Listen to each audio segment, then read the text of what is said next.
بسم اللہ الرحمن الرحیم۔ شروع اللہ کے نام سے جو بڑا مہربان اور نہایت رحم فرمانے والا ہے۔ زندگی کے جس مقام پر ہو اس کو تسلیم کر لو، اور یہ بھی تسلیم کر لو کہ تم یہاں ہمیشہ نہیں رہو گے۔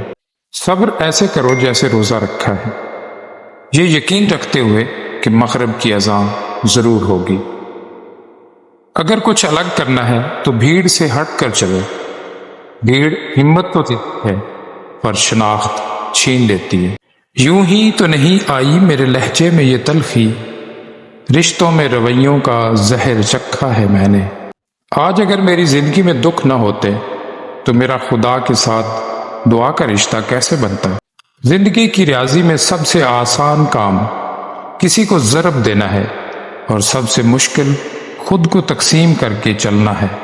رشتوں کے بازار میں اس دور میں ہمیشہ وہی لوگ اکیلے پائے جاتے ہیں جو دل اور زبان کے سچے ہوتے ہیں۔ گفتگو سے سمجھ بوجھ میں اضافہ ہوتا ہے، لیکن تنہائی وہ مدرسہ ہے جہاں عظیم ذہن جنم لیتے ہیں۔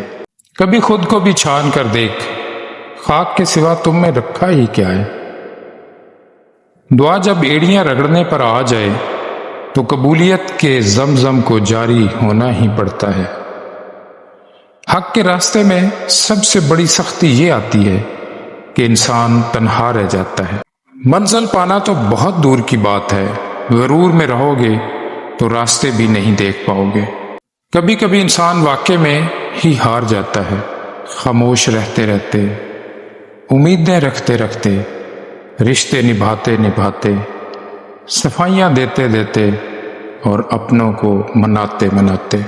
جب انسان اندر سے مر جاتا ہے تو وہ حد سے زیادہ خوش اخلاق ہو جاتا ہے۔